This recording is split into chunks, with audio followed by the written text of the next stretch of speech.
A day in my life as a small content creator at the age of 28 here in Blue Up. Papunta nga kami sa ilog ngayon at meron na kaming biniling merienda bago kami pumunta.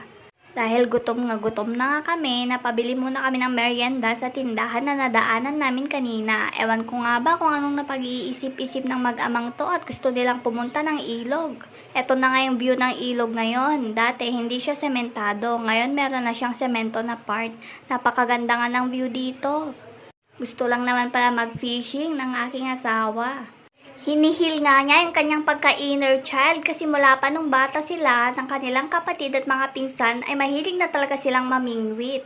At ito na nga ang aming bulinggit na namimilit na pumunta dito sa ilog. Meron nga na namang batang masaya at napao niya ang mami at daddy niya. Habang kumukuha nga kanina yung asawa ko ng lumot ay papakain niya sa isda ay napaselfie muna kaming mag-ina.